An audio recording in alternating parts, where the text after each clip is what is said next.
इस ऐलान की गंभीरता से प्रश्न उठ रहे हैं। जी हां, अमेरिकी सहित 98 देशों ने कहा है कि अफगानिस्तान छोड़ने वाले लोगों को अपने यहां आने की अनुमति जारी रखेंगे।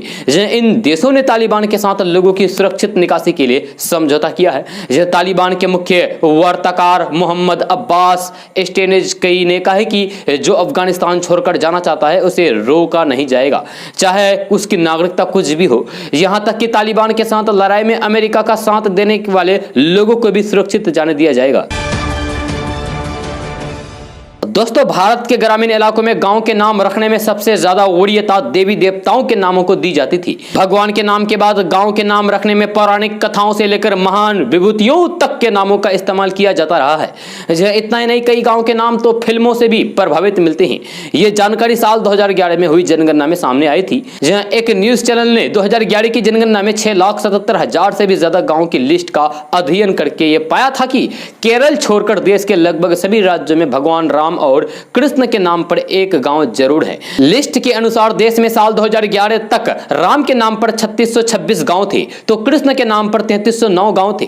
इसी तरीके से गणेश के नाम पर 446 और गुरु नानक साहब के नाम पर 35 गांव हैं। देश में बंगाल के नाम पर 92 गांव हैं। मजे की बात यह है कि इनमें से एक गांव भी पश्चिम बंगाल में नहीं है, यह बल्कि महाराष्ट्र, पंजाब और आंध्र प्रदेश जैसे राज्य में है। इसी तरीके से 33 गांव के नाम केरल राज्य पर है। यह सभी गांव देश के उत्तरी भाग में स्थित है। इसके अलावा देश में 17 प्रयागराज, 41 काशी और 28 आगरा है, जबकि 189 गांव के नाम बिहार से शुरू होता है, जिनमें से 171 बिहार राज्य से बाहर है। जब बांग्लादेश की राजधानी ढाका नाम की 28 गांव हैं और नेपाल नाम पर ये 40 गांव हैं। उत्तराखंड के पौराणिक स्थलों के नाम पर भी कई गांव के नाम हैं, या फिर ऐसे नाम रखे गए हैं जब इनका नाम पुकारा जाए तो फिर धाम का नाम भी जुबान पर आ जाए। 47 गांव के नाम बद्री से शुरू होते हैं। 75 गांव ऐसे हैं जिनके नाम पर केदार शामिल है। इनमें से अधिकतर गांव उत्तर प्रदेश, उत्तराखंड, मध्य प्रदेश और बिहार में स्थित है। रामायण के पात्रों के नामों पर गांव के नाम रखने का प्रचलन भी तेज रहा है। नामों के मामले में भरत लक्ष्मण के आगे मालूम पड़ते हैं।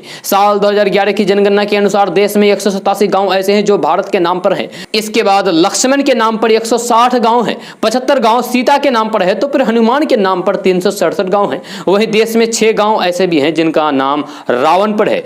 एक गांव तो ऐसा है जिनका नाम पाकिस्तान है, और ये कहीं नहीं बल्कि बिहार के पूर्णिया जिला में स्थित है।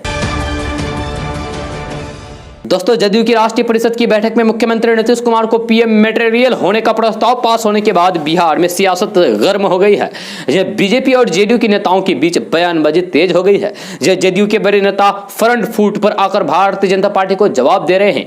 यह नीतीश के सेनापति और जेडीयू के संसदीय बोर्ड के अध्यक्ष उपेंद्र कुशवाहा ने ऐलान कर दिया है कि पूरे भारत में अब मिशन नीतीश चलाया जाएगा और नीतीश के चेहरे को राष्ट्रीय स्तर पर खड़ा किया जाएगा। यह पटना में जनता दल यूनाइटेड के राष्ट्रीय प्रधान महासचिव केसी त्यागी से अपने आवास पर मुलाकात के बाद जेडीयू के संसदीय बोर्ड के अध्यक्ष उपेंद्र कुशवाहा ने कहा कि मिशन नीतीश के तहत देश में राष्ट्रीय स्तर पर मुख्यमंत्री नीतीश कुमार को खड़ा किया जाएगा। सीएम नीतीश की स्वीकार्यता को बढ़ाने के लिए पार्टी ये मिशन चलाएगी।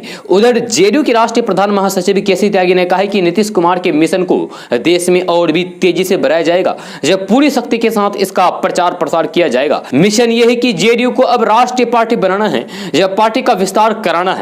हालांकि केसी त्यागी ने यह भी कहा है कि पीएम मोदी पहले से ही 2024 के उम्मीदवार हैं और वही रहेंगे।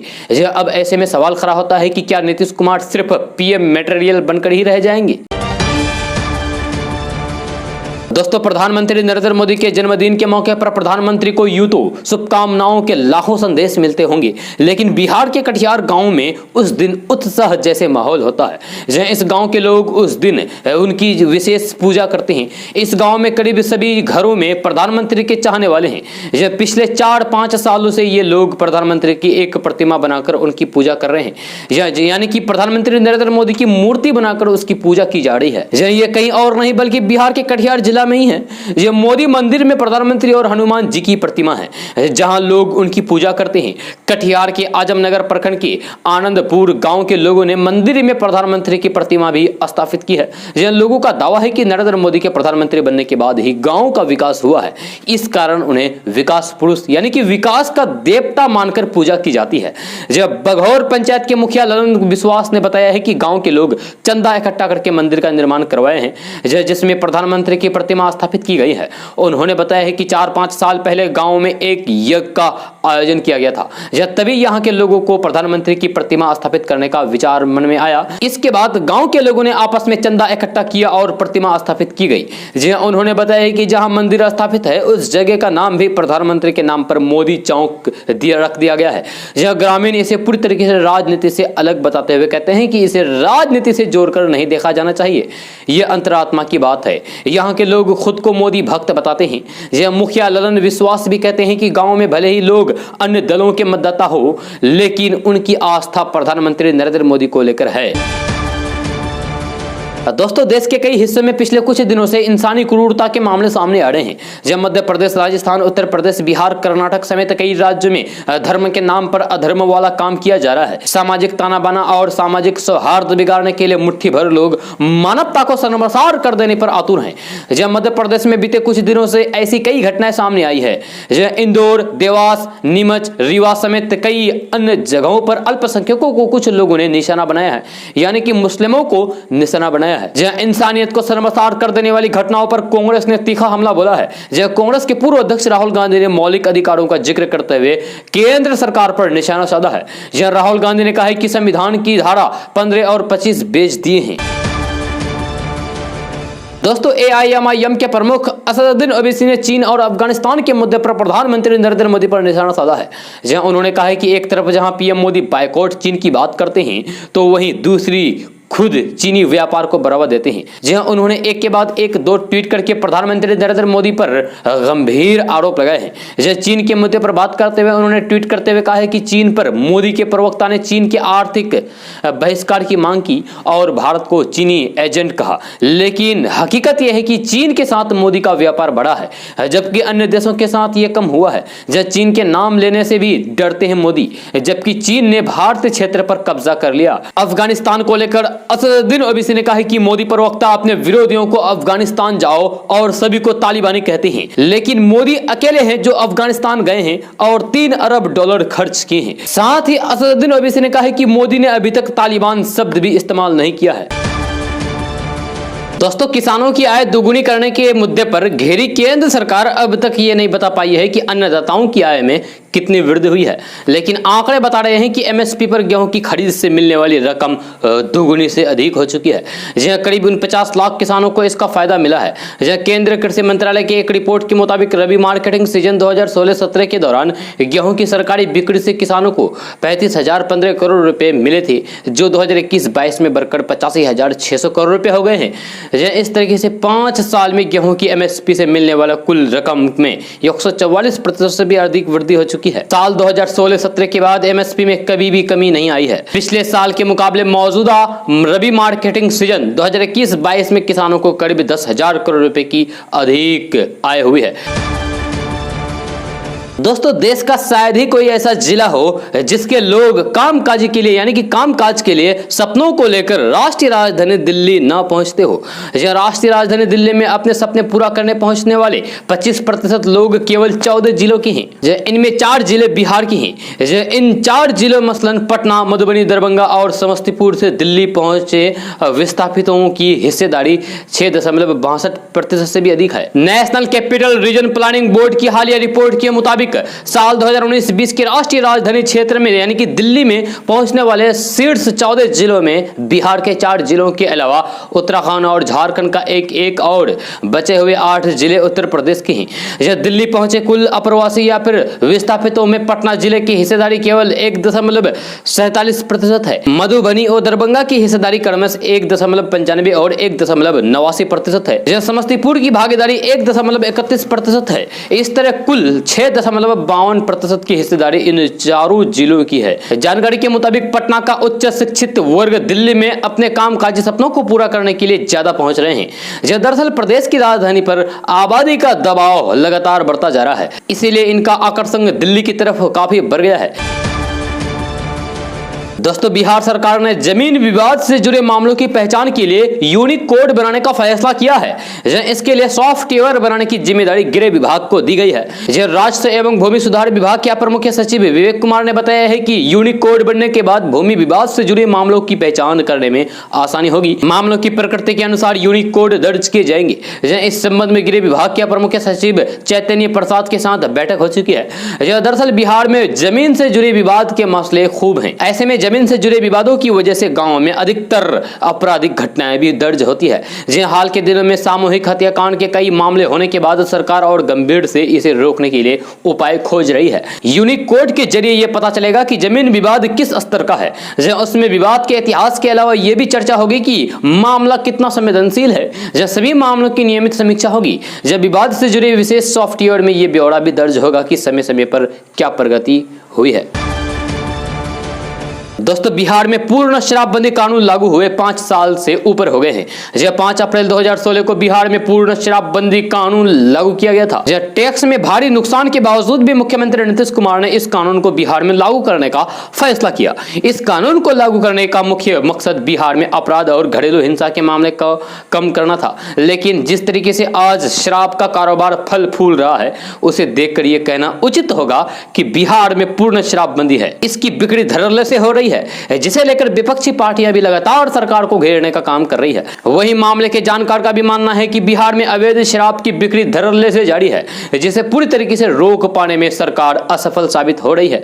यह शराब तस्करों के खिलाफ उत्पाद विभाग की ओर से पूरे प्रदेश में यानी कि पूरे बिहार में लगातार कार्रवाई जारी है। यही कारण है कि पटना शराब बिक्री के मामले में टॉप 5 जिलों में शामिल है। यह लॉकडाउन के बाद शराब की बिक्री में तेजी आई है। जून 2021 की यदि बात की जाए तो फिर रिपोर्ट के अनुसार सबसे ज्यादा शराब पूर्वी चंपारण में बरामद किया गया है, जबकि उसके बाद स्थान पटना का है। जबकि शराब तस्करों की गिरफ्तारी की बात की जाए तो मुजफ्फरपुर में 55 और भोजपुर में 51 लोगों को गिरफ्तार किया गया। जून माह में कुल 9269 जगहों पर छापेमारी की गई, जबकि 1224 मामले दर्ज किए गए। इस दौरान कुल 655 लोगों को गिरफ्तार करके जेल भेजा गया। वहीं इस दौरान 324 गाड़ियों को भी जब्त किया गया। शराब बरामद किए जाने के मामले में पूर्वी चंपारण सबसे ऊपर है, जबकि दूसरे स्थान पर पटना, तीसरे स्थान पर औरंगाबाद, चौथे पर सिवान, जबकि 5वें स्थान पर भागलपुर जिला शामिल है। वहीं गिरफ्तारी के मामले में यदि गौर किया जाए तो पहले पायदान पर मुजफ्फरपुर जिला, दूसरे पर भोजपुर, तीसरे पर नवादा, चौथे पर यानी कि चौथे स्थान पर राजधानी पटना और 5वें स्थान पर सीतामढ़ी जिला शामिल है। दोस्तों, भारत का 7वां सबसे पुराना पटना विश्वविद्यालय को अभी तक केंद्रीय विश्वविद्यालय का दर्जा प्राप्त नहीं हुआ है, जबकि इसके बाद स्थापित हुए कई विश्वविद्यालयों को केंद्रीय विश्वविद्यालय का दर्जा प्राप्त हो चुका है। हालांकि पूर्ववर्तीय छात्रों और शिक्षकों का मानना है कि पटना विश्वविद्यालय राजनीति का शिकार हो गया है। जिस विश्वविद्यालय ने कई मुख्यमंत्री, केंद्रीय मंत्री और सैकड़ों IAS और IPS दिए हैं, वे आज भी वहीं खड़ा है जहां 100 साल पहले स्थान के दौरान था। जहां कह सकते हैं कि इसमें निरंतर और भी पहले से गिरावट ही हुई है। दोस्तों, अब ATM से कैश विड्रॉल अब यूजर फ्रेंडली हो गया है, लेकिन कई बार ATM से पैसे निकालते समय फटे हुए नोट निकल जाते हैं, जिससे दिक्कत हो जाती है। ये फटे हुए नोट आपके काम के नहीं होते हैं और आप परेशानी में पड़ जाते हैं। लेकिन अब आपको परेशान होने की जरूरत नहीं है। आप ATM से निकले फटे नोट को आसानी से बदलवा भी सकते हैं। तो आइए जानते हैं इसकी प्रक्रिया के बारे में कि कैसे आप फटे हुए नोट को बदल सकते हैं। अगर ATM से कटे फटे नोट निकलते हैं तो फिर उन्हें बदलने के लिए आपको उस बैंक में आवेदन देना होगा जिस बैंक के ATM से कैश निकला है। इस आवेदन में पैसा निकालने की तारीख, समय और ATM की लोकेशन लिखनी होगी। साथ ही आपको पैसा निकालने का स्लिप अटैच करना होगा। जी हाँ, अगर आपके पास स्लिप नहीं है तो फिर आपको अपने मोबाइल पर आए मैसेज की डिटेल्स देना होगा। दरअसल RBI गाइडलाइंस के अनुसार कोई भी सरकारी बैंक नोट बदलने से मना नहीं कर सकते हैं। ऐसे में अब आप आसानी से कटे फटे नोट बदलवा सकते हैं और इस प्रक्रिया में ज्यादा वक्त भी नहीं लगता है। बैंक ने ट्विटर पर एक ग्राहक की शिकायत पर जानकारी देते हुए बताया है कि इस स्थिति में ग्राहकों को क्या कदम उठाना चाहिए। SBI ने अपने आधिकारिक ट्विटर अकाउंट में यह जानकारी दी है कि कृपया ध्यान दें कि हमारे ATM में लोड होने से पहले नोटों को अत्याधुनिक नोट सर्किट मशीनों के माध्यम से जांचा जाता है, इसलिए गंदे कटे फटे नोट का वितरण असंभव है। हालांकि आप हमारी किसी भी शाखा से नोट बदलवा भी सकते हैं। दोस्तों बिहार में अभी पीएम मटेरियल पर बहस चल रही है। मुख्यमंत्री नीतीश कुमार को अब हर कोई पीएम मटेरियल मानने लगा है, लेकिन कुछ लोग इसमें लेकिन लगाकर भी जवाब देते हैं। यह ताजा मामला केंद्रीय पशुपति कुमार पारस का है। वे सोमवार को अपने कार्यालय में थे तथा मीडिया से भी मुखातिब हुए। केंद्रीय मंत्री पशुपति कुमार पारस को पत्रकारों ने नीतीश कुमार के पीएम मटेरियल कहे जाने को लेकर भी घेरा। इस सवाल पर पशुपति कुमार पारस बीच का रास्ता अपनाकर निकल गए। उन्होंने केसी त्यागी के ही हवाले से कह दिया है कि जेडीयू भी मानता है कि देश में पीएम पद की वैकेंसी अभी नहीं है, जहां वो एनडीए के साथ है। उन्होंने कोऑर्डिनेशन कमेटी को लेकर कहा है कि ये बननी चाहिए, जब पहले भी यह कमेटी थी। इस पर एनडीए का जो भी फैसला होगा उसे हमारी पार्टी भी मानेगी। जातीय जनगणना पर भी मेरा यही कहना है। प्रधानमंत्री नरेंद्र मोदी से सर्वदलीय कमेटी के लोग मिले थे। एनडीए की ओर से जो भी निर्णय होगा उस पर हमारी लोजपा पार्टी भी तैयार है। जातीय जनगणना पर प्रधानमंत्री जो भी फैसला लेंगे वे हम सबको मान्य होगा। दोस्तों बिहार में त्रिस्तरीय पंचायत चुनाव निष्पक्ष और शांतिपूर्ण संपन्न हो, इसके लिए बिहार पुलिस मुख्यालय ने रणनीति बना ली है। जहां पंचायत चुनाव के दौरान बूथ लूट और हिंसा के लिए बदनाम इलाकों की पहचान करके उनका नक्शा बनाया जाएगा, ताकि रणनीति के तहत सुरक्षा के लिहाज से उन क्षेत्रों पर ध्यान केंद्रित किया जा सके। निर्वाचन आयोग के निर्देश के बाद गृह विभाग और पुलिस मुख्यालय ने इसे लेकर अपने अपने स्तर पर तैयारियां शुरू कर दी है। जहां निर्वाचन आयोग द्वारा पंचायत चुनाव शांतिपूर्ण तरीके से कराने को लेकर गृह विभाग के अपर मुख्य सचिव चैतन्य प्रसाद के साथ ही डीजीपी एसके सिंघल को पत्र लिखा है, जिसमें कई दिशा निर्देश भी जारी किए गए हैं। पंचायत चुनाव के दौरान हिंसा की घटनाओं के बारे में विस्तार से जानकारी दी गई है और आगाह किया गया है कि मतदान के दिन किसी तरह की कोई हिंसा घटना न हो।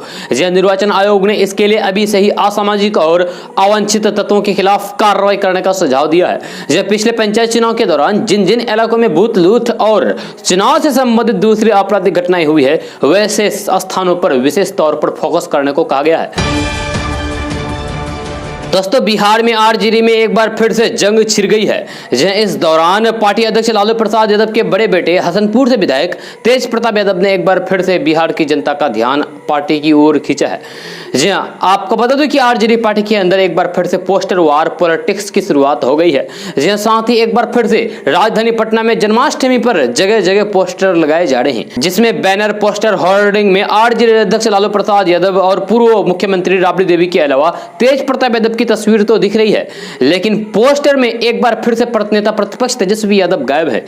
इस दौरान पटना की सड़कों पर लगाए गए इन पोस्टरों की वजह से आरजेडी एक बार फिर से चर्चा में आ गया है। मिली जानकारी के अनुसार जन्माष्टमी के मौके पर पटना की गलियों में लगाए गए इन बैनर पोस्टरों ने आरजेडी में खलबली मचा दी है। इस बारे में खास बात यह है कि पोस्टर में लालू प्रसाद यादव राबड़ी देवी से बड़ी तस्वीर तेज प्रताप यादव की दिख रही है। इसके अलावा तेजस्वी यादव को तो पोस्टर में जगह ही नहीं दी गई है, जिससे पटना के मुख्य सड़कों पर पोस्टरबाजी के बाद राजनीतिक हलकों में तरह तरह की चर्चाएं शुरू हो गई है। इस दौरान इस बात की चर्चा सबसे ज्यादा है कि शायद तेज प्रताप यादव तेजस्वी यादव के बीच संबंध सही नहीं चल रहे, लालू के दोनों बेटों के बीच कुछ तो गड़बड़ चल रहा है। दोस्तों पटना के पाटलिपुत्र थाना क्षेत्र के पुलिस ने 2 चेन स्नेचर को गिरफ्तार किया है।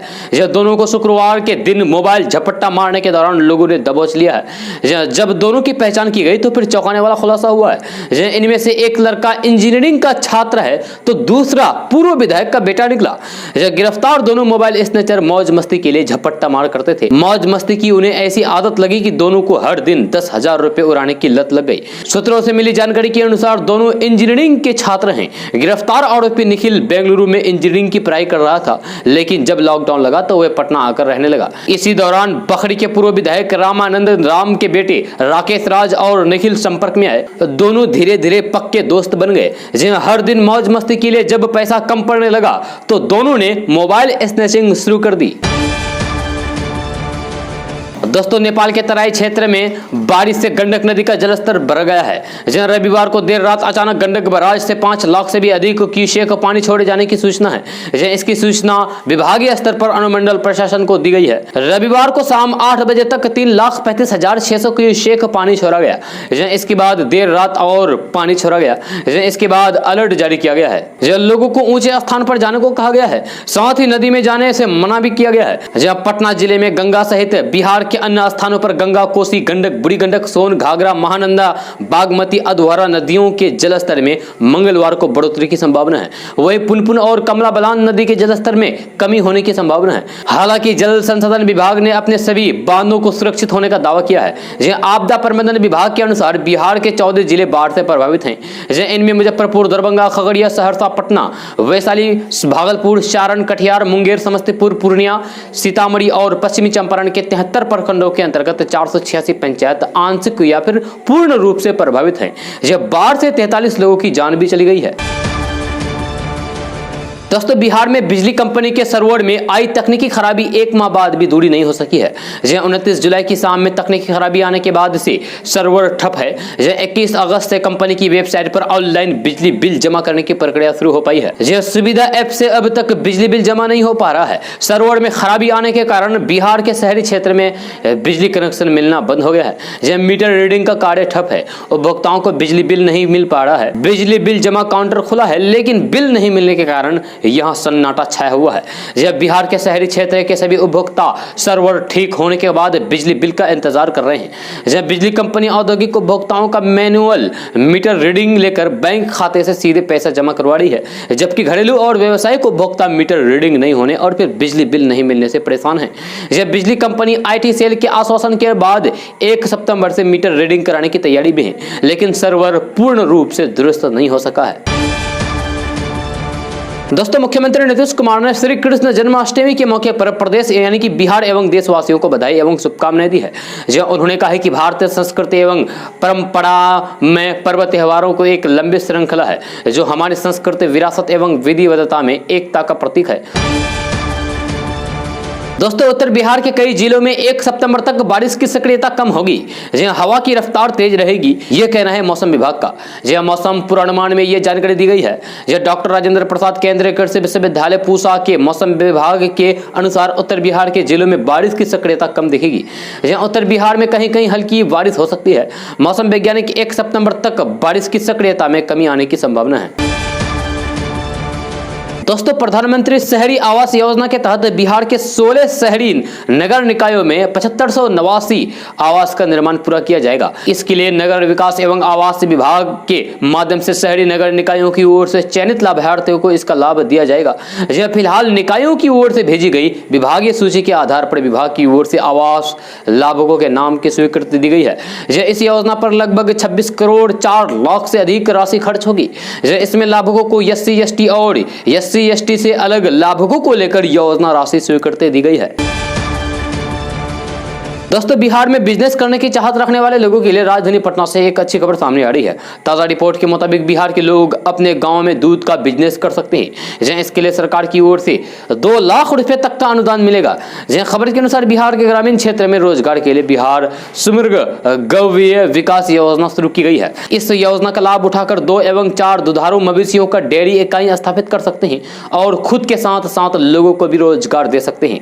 आपको बता दें कि बिहार सरकार के इस योजना का मुख्य उद्देश्य बिहार के ग्रामीण क्षेत्र के कृषकों, पशुपालकों और बेरोजगार युवक युवतियों को स्वरोजगार का अतिरिक्त अवसर सृजित करके विकास की मुख्य धारा में शामिल करना है, ताकि ये आर्थिक रूप से मजबूत हो सके। मिली जानकारी के अनुसार बिहार सरकार द्वारा 2 एवं 4 दुधारू मवेशियों की डेयरी इकाई की स्थापना पर सभी वर्ग के लिए 50% तथा अत्यंत पिछड़ा वर्ग, अनुसूचित जाति, अनुसूचित जनजाति के लिए 75% अनुदान दिया जाएगा। आपको आवेदन की तिथि के बारे में बताते हैं कि अगर आप बिहार समग्र गौवीय योजना विकास योजना का लाभ लेना चाहते हैं तो फिर आप 29 अगस्त से 20 सितंबर 2021 तक ऑनलाइन आवेदन करें। आवेदन करने के लिए वेबसाइट है www.dairy.asdbihar.in। दोस्तों, सुप्रीम कोर्ट में एक याचिका दायर करके उच्च न्यायालय एवं देश भर के उच्च न्यायालयों में गर्मी के सीजन के दौरान वकीलों को काले कोट और काले गाउन से छूट देने की गुहार लगाई गई है।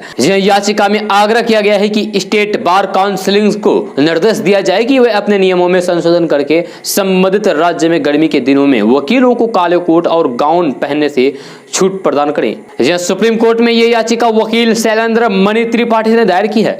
जहां याचिका में कहा गया है कि गर्मी के दिनों में वकीलों को काले कोट पहनकर एक कोर्ट से दूसरी कोर्ट में जाने में बड़ी परेशानी होती है। जहां वकीलों के ड्रेस कोड के नियम एडवोकेट एक्ट 1961 के तहत बार काउंसिल ऑफ इंडिया के नियमों से संचालित होती हैं। जहां इसमें वकीलों के लिए कोर्ट में पेश होने के दौरान काला कोट, सफेद शर्ट, गले में सफेद फीता लगाना अनिवार्य है। जहां नियमों के अनुसार वकीलों के लिए गाउन पहनना तब तक अनिवार्य नहीं है जब कि वे सुप्रीम कोर्ट या फिर हाई कोर्ट में पेश नहीं हो रहे हो। दोस्तों, तालिबान के वरिष्ठ नेता शेर मोहम्मद अब्बास अस्तानिकंजई ने भारत को क्षेत्र का एक महत्वपूर्ण देश बताते हुए कहा कि तालिबान भारत के साथ अफगानिस्तान के व्यापारिक, आर्थिक और राजनीतिक संबंधों को बनाए रखना चाहते हैं। जी हां, अस्तानिकंजई ने पश्तो भाषा में जारी एक वीडियो संबोधन में कहा है कि काबुल में सरकार बनाने के लिए विभिन्न समूह और राजनीतिक दलों के साथ विचार विमर्श चल रहा है, जिसमें विभिन्न क्षेत्र के लोगों का प्रतिनिधित्व होगा। अस्तानिकंजई ने शनिवार को कहा है कि हम भारत के साथ अपने व्यापारिक, आर्थिक और राजनीतिक संबंधों को बहुत महत्व देते हैं और उस संबंध को बनाए रखना चाहते हैं। जब पाकिस्तानी मीडिया समूह ने अस्तानिकंजई के हवाले से कहा है कि हमें हवाई व्यापार को भी खुला रखने की जरूरत है। दोस्तों, हरियाणा के करनाल में प्रदर्शनकारी किसानों के ऊपर की गई पुलिस की कार्रवाई को लेकर हरियाणा और केंद्र सरकार की मुश्किलें बढ़ती जा रही है। इसी को देखते हुए हरियाणा के मुख्यमंत्री मनोहर लाल खट्टर ने अधिकारियों को तलब किया है। जहां केंद्र की 3 नए कृषि कानूनों का विरोध कर रहे किसानों के संगठन संयुक्त किसान मोर्चा ने रविवार को विरोध प्रदर्शन की 10 महीने की सालगिरह के अवसर पर 25 सितंबर को भारत बंद का आह्वान किया है। किसान आंदोलन का हिस्सा रहे कार्यकर्ता योगेंद्र यादव ने दावा किया है कि शनिवार को करनाल में पुलिस द्वारा लाठीचार्ज के बाद एक प्रदर्शनकारी की जान चली गई। दोस्तों, जेडीयू की राष्ट्रीय परिषद की बैठक में मुख्यमंत्री नीतीश कुमार को पीएम मटेरियल होने का प्रस्ताव पास होने के बाद जनता दल यूनाइटेड के कार्यकर्ताओं और नेताओं का हौसला 7वें आसमान पर है। यह प्रस्ताव पास होने के बाद मुख्यमंत्री नीतीश कुमार पीएम मोदी तो नहीं, लेकिन यूपी के सीएम योगी आदित्यनाथ के सामने एक बड़ी मुश्किल खड़ा करने जा रहे हैं। जहां नीतीश कुमार बीजेपी में पीएम मोदी का उत्तराधिकारी कहे जाने वाले सीएम योगी के सामने एक बड़ी चुनौती रखने जा रहे हैं। जहां दरअसल अगले साल उत्तर प्रदेश में विधानसभा का चुनाव होने वाला है। विधानसभा चुनाव को लेकर लगभग सभी पार्टियां तैयारियों में जुट गई है। बिहार के मुख्यमंत्री नीतीश कुमार की पार्टी जेडीयू भी यूपी में 200 सीटों पर चुनाव लड़ने की तैयारी जोर शोर के साथ चल रही है। जहां जदयू के राष्ट्रीय परिषद की बैठक में यह निर्णय लिया गया है कि पार्टी यूपी चुनाव में पूरे दमखम के साथ उतरेगी। यूपी में जदयू के प्रदेश अध्यक्ष अनूप सिंह ने एक न्यूज चैनल से बातचीत में कहा है कि उत्तर प्रदेश में योगी आदित्यनाथ की सरकार सीएम नीतीश के विकास मॉडल के सामने कुछ भी नहीं है। जहां उन्होंने कहा कि योगी मॉडल नीतीश मॉडल के सामने फेल है। बिहार में जो काम हो रहा है वैसा काम यूपी में योगी आदित्यनाथ नहीं कर पा रहे हैं। इसीलिए यूपी में अब नीतीश मॉडल को स्थापित करने के लिए जेडीयू पूरे जोर और दमखम के साथ तैयारी कर रही है। जब प्रदेश अध्यक्ष अनूप सिंह एक न्यूज चैनल को यह जानकारी दी है कि पार्टी 200 सीटों पर चुनाव लड़ने जा रही है। यूपी चुनाव में जदयू किसान, युवा और महिलाओं के मुद्दे को जोर शोर के साथ उठाएगी। हालांकि अनूप ने यह भी संकेत दिया है कि जेडीयू गठबंधन भी कर सकती है, लेकिन यह गठबंधन एनडीए का होगा या किसी और का, इस पर अभी पार्टी आलाकमान बात कर रहे हैं। दोस्तों, यूपी के गाजीपुर से आरा होते हुए पटना तक नया ग्रीन हाईवे बनेगा। इसके निर्माण पर 8,000 करोड़ रुपए की लागत आएगी। जब पूरे बिहार में हजारों करोड़ की लागत से बन रही अत्याधुनिक सड़कों का निर्माण साल भर में पूरा हो जाएगा। जब बिहार के आरा शहर के चारों तरफ एक्सप्रेस के बनाने की योजना है। यह बात केंद्रीय सड़क परिवहन और राजमार्ग मंत्री नितिन गडकरी ने आरा में रेलवे क्रॉसिंग पर बने 4 लेन ओवर ब्रिज के उद्घाटन के मौके पर वीडियो कॉन्फ्रेंस के जरिए कार्यक्रम को संबोधित करते हुए कही है। यह नेपाल से लेकर यूपी और झारखंड तक बिहार को अत्याधुनिक सड़कों से जोड़ने की बात केंद्रीय मंत्री नितिन गडकरी ने कही है। आरा में रेलवे क्रॉसिंग पर 97 करोड़ की लागत से बने 1.5 किलोमीटर लंबे ओवरब्रिज का उद्घाटन शनिवार को नितिन गडकरी एवं ऊर्जा मंत्री और स्थानीय सांसद आर.के. सिंह ने आरा स्टेशन परिसर में आयोजित कार्यक्रम में किया है। दोस्तों, टोक्यो पैरालंपिक में भारत की अवनी लखेरा ने शूटिंग में गोल्ड मेडल जीत लिया है। यह पैरालंपिक्स के इतिहास में भारत का शूटिंग में यह पहला गोल्ड मेडल है। दोस्तों, आज का न्यूज़ बस यहाँ तक। कैसा लगा जरूर अपना सुझाव दीजिएगा नीचे कमेंट बॉक्स में कमेंट करके। अगर आप नए आए इस चैनल पर तो फिर चैनल को सब्सक्राइब करके बेल आइकन को भी प्रेस कर दीजिए और साथ में वीडियो को लाइक कर दीजिए, अपने दोस्तों के साथ शेयर भी कीजिए। तो चलो दोस्तों, फिर मिलते हैं अगले वीडियो में। जय हिंद, जय बिहार।